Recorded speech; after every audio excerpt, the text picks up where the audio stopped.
السلام عليكم ورحمة الله وبركاته. متابعين الأعزاء، أهلا وسهلا فيكم. شرفتوا قناتي قناة عالم منار. رمضان كريم وكل عام وأنتم بخير. السلطة من الأطباق الرئيسية اللي معانا كل يوم على سفرتنا برمضان، واليوم حبيت أشارككم بوصفتين للسلطات، وصفات كتير شهية وسريعة بالتحضير. نبدأ بوصفتنا الأولى، سلطة البطاطا الحارة.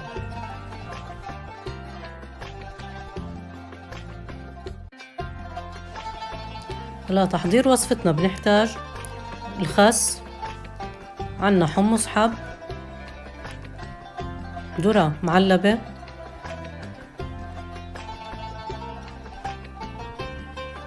لبن، بطاطا مقطعة مكعبات بنقليها، وعنا خبز مقطع مقلي،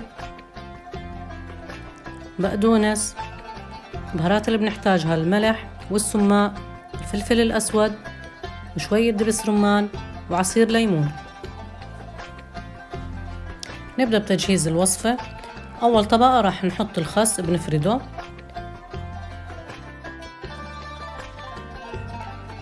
بعدين بنرش عليه الحمص الحب المسلوق طبعا،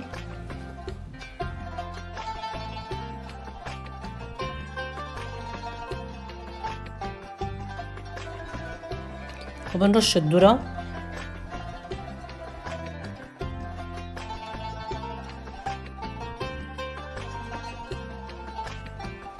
وهلأ بدنا نحط طبقة البطاطا. طبعا البطاطا قطعناها مكعبات، قليناها، ولما طلعناها من القلي رشينا عليها رشة ملح وفلفل وبابريكا حرة.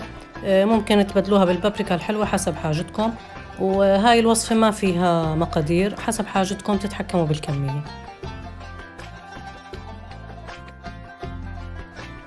هلأ بدنا نجهز الصوص اللي رح نحطه على السلطة. عنا اللبن، مثل ما حكيت لكم الكمية انتو بتتحكموا فيها، رشة ملح، وبنحط رشة السماق، ورشة فلفل الأسود،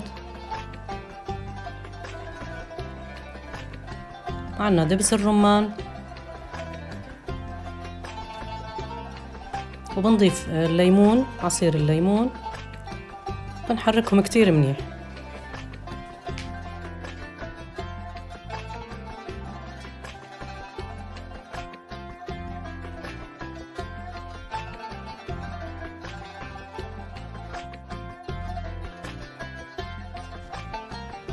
هلأ بنضيفه على وجه صحن السلطة اللي عملناه، بنضيف كل الكمية طبعا.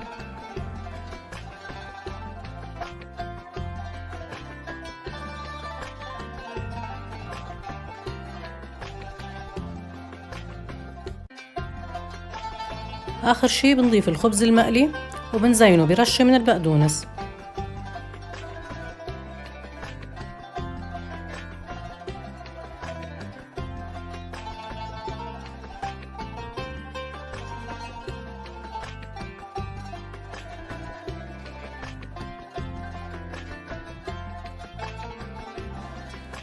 وهيك سلطة البطاطا الحارة صارت جاهزة معنا. ما بتتخيلوا قديش طلعت طيبة، كتير فيها فوائد، وبتمنى انكم تجربوها. صحتين وعوافي على قلوبكم.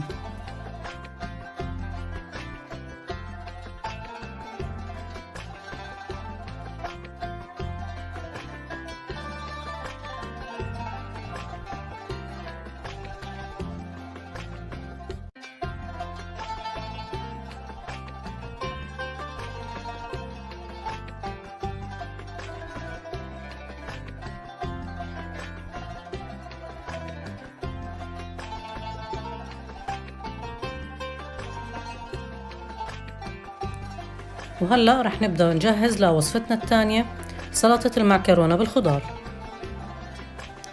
نحتاج معكرونة مسلوقة، طبعا أي نوع انتو بتحبوه. الخضار اللي عنا بصل، فلفل ملون، أخضر، أصفر، الأحمر، عنا خيار مقطع، طبعا كله مقطعينه شرايح، جزر مبروش، وعنا ذرة. بنحتاج عصير ليمون وزيت زيتون، عنا ملح وفلفل أسود.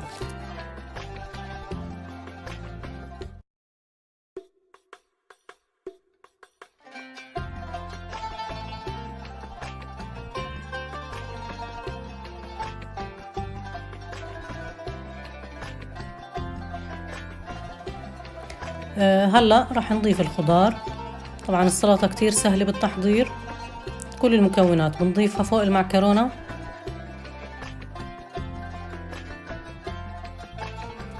طبعا هاي السلطة تغيير عن السلطات اللي احنا متعودين عليها، وبتنفع كتير مقبلات وقت العزايم برمضان، كتير خفيفة وكتير طيبة.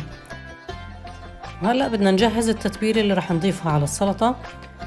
بنضيف عصير الليمون، زيت الزيتون، رشة الملح ورشة فلفل الأسود، وبنحركهم. طبعا برضو المقادير تتحكموا فيها حسب حاجتكم.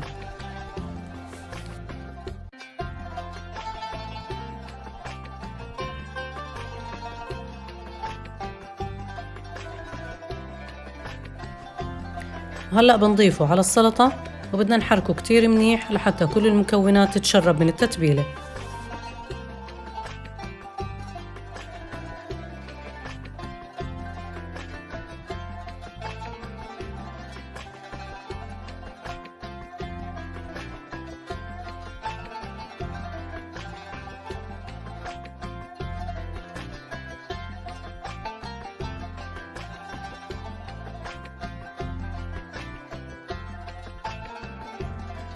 وهيك جهزت معنا السلطة. هلأ بنضيفها بصحن التقديم. ما أخذت معنا وقت بالتحضير، كتير طيبة. إن شاء الله إنكم تجربوها وتعجبكم. صحتين وعوافي على قلوبكم.